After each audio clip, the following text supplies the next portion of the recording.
안녕하세요. 돈을 복사하는 남자 돈복나입니다. 물려있는 분들을 위해 희망회로를 돌려드리는 영상을 제작하고 싶으나 마냥 희망회로만 돌려드리는 것보단 현실을 직시할 수 있는 영상을 제작하려 합니다. 진정으로 장이 빨리 회복되었으면 좋겠습니다. 하루빨리 희망적인 영상만 제작할 수 있는 장세가 나오길 바라며 오늘도 팩트와 분석을 통한 비트코인 시나리오 전달드리고 영상 마무리하겠습니다. 멤버십은 필수가 아니니까요. 여유 되시는 분들만 가입하시고 텔레그램과 구독은 돈 드는 게 아니니까 필히 가입해 두시고 구독하셔서 긴급한 상황 때 실시간 브리핑 받으시길 바랍니다. 오늘은 비트코인 월봉 차트를 바탕으로 하여 거시적인 관점에서 분석값을 설명해 드리려고 하는데요. 본론에 들어가기에 앞서 시장을 거시적으로 바라보는 습관의 중요성은 아무리 강조해도 지나치지 않다는 점을 짚고 넘어가려 합니다. 뭣도 모르고 1분봉, 5분봉으로 단기 트레이딩 하다가 큰 손실을 보신 분들이 많으실 텐데요. 분명 분봉 차트 화면상에서는 바닥처럼 보여서 들어갔는데 나중에 시간봉, 일봉 차트로 확인해 보니까 펜트하우스였던 경험을 해보셨나요? 예, 아마 많으실 겁니다. 이처럼 차트의 시간적 프레임을 작게 잡을수록 현 위치 파악이 안 될 뿐더러 큰 시간 프레임으로 봤을 때 얻을 수 있는 기술적 정보들을 얻지 못하는 문제가 있습니다. 뿐만 아니라 작은 시간 프레임의 차트는 자본을 가진 세력이 조작하기도 상당히 쉽고요. 그래서 우리는 매수 매도 버튼을 누르기에 앞서 큰 시간대의 흐름을 보는 습관을 들여야 합니다.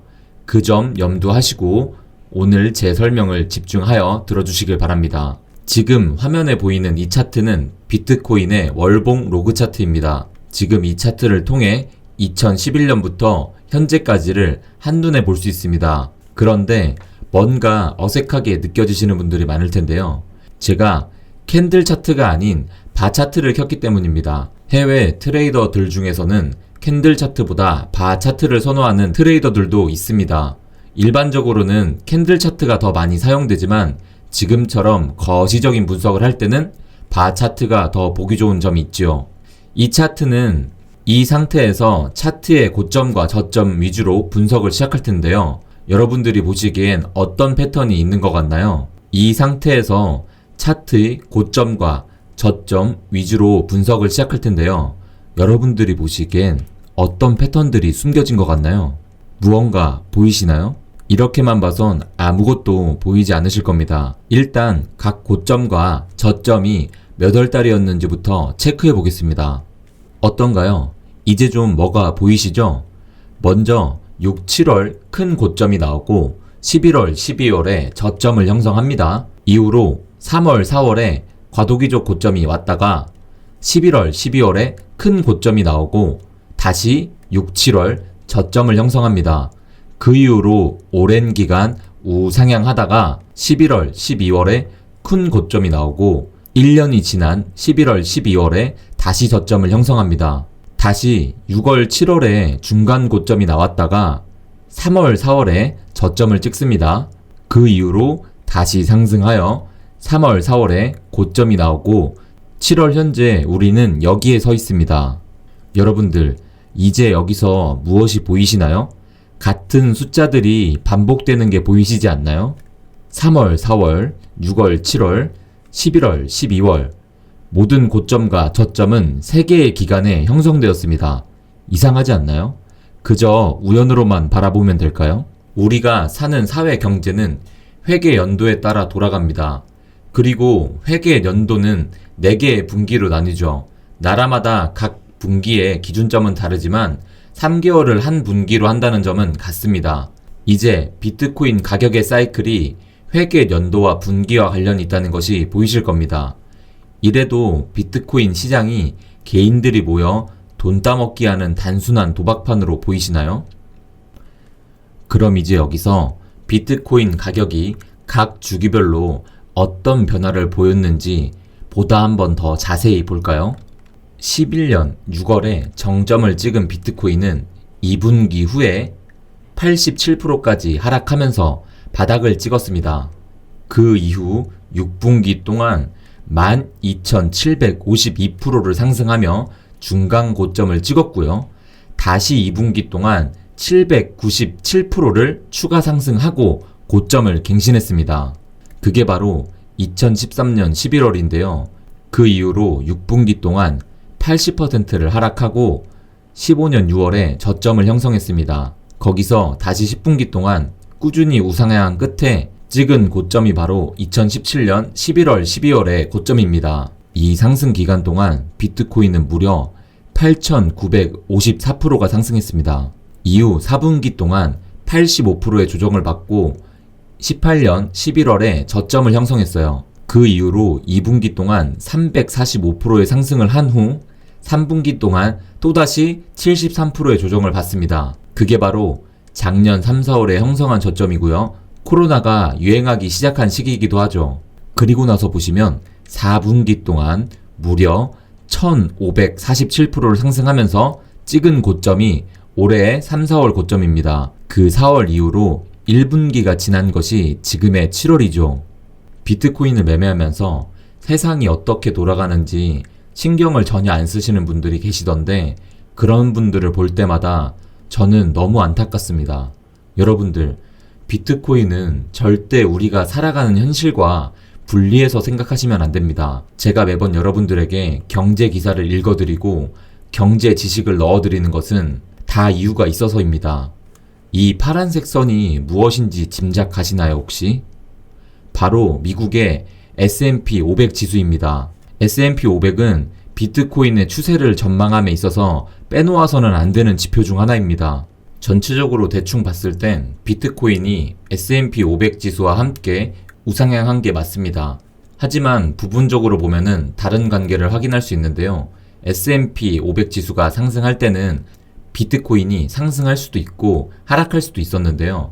하지만 S&P 500 지수가 하락한다면 비트코인은 대개 큰 하락폭이 나와줬습니다.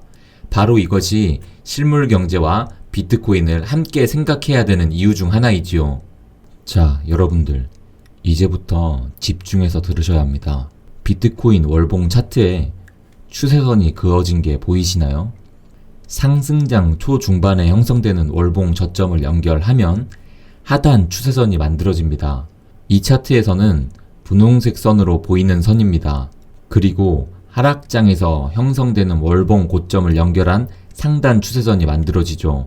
이 차트에서는 노란색으로 보이는 선입니다. 저희 돈복남 크립토 분석팀은 이 추세선이 가진 놀라운 예측력을 발견했습니다. 월봉이 고점을 찍은 이후 3개월 이상으로 하락을 보일 때 상승 초기에 형성된 상승 추세선과 하락 추세선이 교차하는 지점을 파악함으로써 하락이 끝나는 가격과 시간을 예측할 수 있었습니다. 보시면 2011년 이후로 만들어진 4번의 사이클 모두 큰 오차 없이 맞아떨어지는 걸 확인할 수 있습니다. 여기서 큰 오차가 없다는 것은 거시적인 로그 차트로 봤을 때 상대적인 수치가 그렇다는 것이고 당시 체감되는 절대적 수치는 상당히 차이날 수 있습니다. 먼저 첫 번째 사이클에서는 예측 지점보다 조금 더 낮은 위치에 최저점이 찍혔지만 크게 벗어나지 않았고요. 두 번째 사이클에서는 하락 추세선 위로 월봉이 벗어나긴 했지만 결국 올라간 만큼 다시 하락하면서 예측값과 같은 저점을 찍었습니다. 세 번째 사이클에서도 마찬가지로 하락 추세선 위로 월봉이 올라갔지만 마지막에 급락이 나오면서 예측된 저점을 찍었습니다. 네 번째 사이클은 전 고점보다 낮은 작은 고점을 형성하는 사이클이었는데요. 여기서도 예측값은 유효하게 들어맞았습니다. 그리고 이제 우리는 새로운 예측을 할 수 있는 상황에 놓여졌어요. 기존의 패턴대로 움직여준다면 비트코인은 11월까지 하락장을 형성하며 18,000달러까지 내려갈 수도 있게 되었습니다. 물론 예측된 지점보다 약간이라도 벗어나면 실제 가격은 엄청난 차이를 보일 수 있어요. 그리고 이 분석값은 단 하나의 데이터일 뿐이고 다른 데이터들의 지지를 받는 것도 아닙니다. 여러 데이터를 종합함으로써 제가 가지고 있는 전망은 올해 말 내년 초 비트코인이 1억 이상으로 올라가는 것입니다. 하지만 이런 데이터 분석값이 주어진 이상 그것을 완전히 무시하지도 않을 겁니다. 월봉 차트 분석값이 예측하는 내용에는 수정을 가할 수 있는 요소는 많습니다.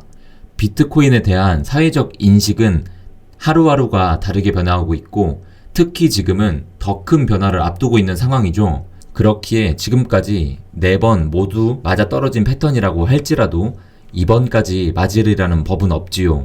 10년 동안 비트코인은 놀라운 상승세를 보였고요. 비트코인 가격이 무거워짐에 따라 월봉 차트가 그리는 궤도도 점차적으로 원만해지고 있습니다. 비트코인을 자산으로 편성하는 대기업들도 늘어나고 있고요. 정부와 금융계가 비트코인을 받아들이기 시작하면 비트코인의 상승세는 지금과 비교도 안 될 정도로 가파라질 수 있습니다. 18년 자산 사이클이라고 들어보셨나요?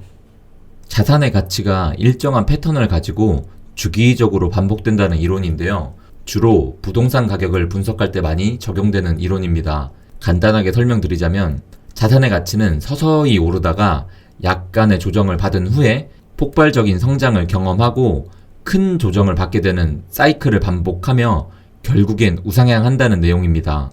저희 구독자 여러분들은 비트코인이 지금 어느 시점에 있다고 생각하시나요?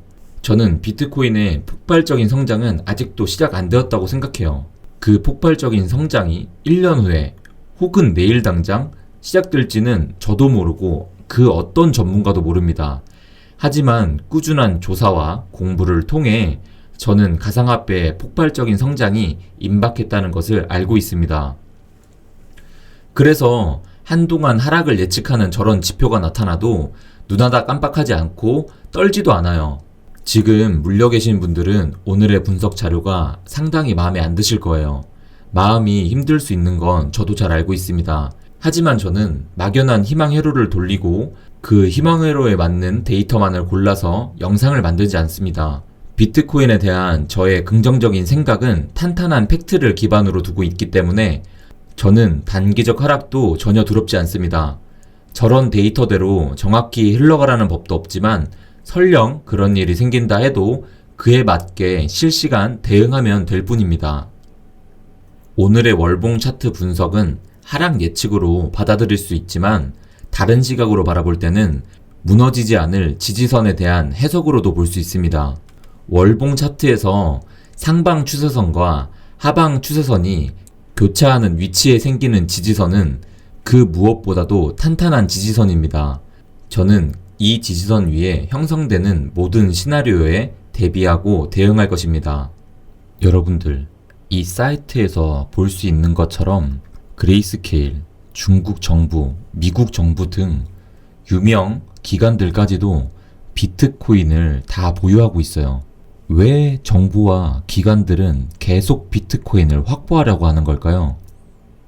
이유는 무엇일까요? 비트코인은 현재 1800만 개가 채굴되었고 앞으로 얼마 남지도 않았습니다. 우리나라 국민이 비트코인을 한 개씩도 못 가질 수량이고요. 앞으로 3년 뒤, 5년 뒤 비트코인을 한 개 이상 확보한 일반인이 몇 명이나 있을까요? 비트코인 보유는 앞으로 부의 상징으로 여겨지지 않을까요? 5년 뒤, 10년 뒤 후회하면 늦죠? 우리가 초기 인터넷 시장을 게임 시장쯤으로 여긴 것처럼요. 물론 앞으로 10년 뒤에 어떤 세상이 펼쳐질지 모르겠습니다. 허나 저는 앞으로 10년 뒤 비트코인의 입지는 더욱더 단단해져 있을 거라고 확신하고 또 확신합니다. 워렌 버핏 CEO로 있는 버크셔 해서웨이는 지난 브라질 최대 디지털 은행인 누뱅크에 5억 달러를 투자했습니다. 한화로 5천억 규모인데요. 그런데 누뱅크는 디지털 투자 중개 플랫폼을 통해서 라틴 아메리카 최초 비트코인 ETF 상품에 지속적으로 투자하고 있습니다. 비트코인에 늘 비관적으로 얘기하던 워렌 버핏은 왜 말과 행동이 다른 것일까요? 여러분, 다른 사람이 하는 말이 아닌 그 사람의 하는 행동을 통해 배울 수 있어야 합니다. 말은 속이기 쉽지만 행동은 속일 수 없기 때문이죠.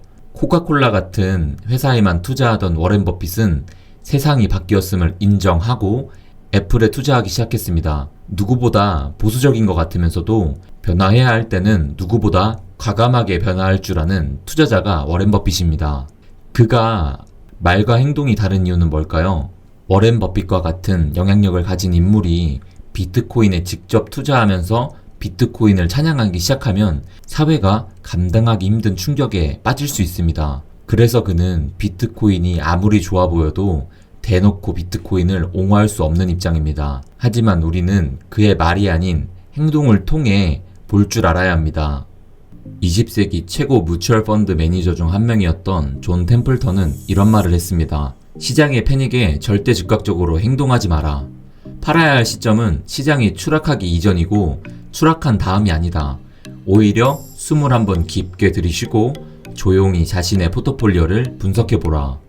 앞서 영상 앞부분에 말씀드렸듯 긍정적인 영상, 희망회로만 돌리는 영상, 저도 만들고 싶지만 여러분들이 그런 부분만 바라본다면 앞으로의 장을 대응하고 예측하지 못하십니다. 이렇게 불편할지라도 하락할 수 있다는 시나리오의 영상도 보실 줄 아셔야 해요.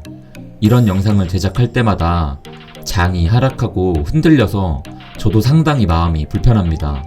하지만 눈에 보이는 리스크를 말씀 안 드리고 희망적인 이야기만 계속 드려서 장이 상승한다면야 계속 좋은 이야기만 하겠으나 그것이 오히려 독이 될 수 있다고 생각합니다. 저의 견해와 생각은 반 정도만 들어주시고요. 저희 구독자분들은 본인만의 분석과 투자 철학을 바탕으로 투자하시길 부탁드립니다. 남의 말만 듣고 매수하고 매도하는 것처럼 어리석은 것은 없습니다. 꼭 여러분들도 공부하시고 소신껏 투자하시길 바랍니다. 앞으로도 여러분들에게 팩트와 데이터 기반의 영상을 전달드릴 수 있게끔 노력하겠습니다. 구독과 좋아요 한 번씩 부탁드리고요. 이렇게 댓글 써주시는 거 하나하나 잘 읽고 있으니까 댓글도 잘 부탁드리겠습니다. 구독자님들의 시드가 나날이 복사되기를 기도하겠습니다. 감사합니다.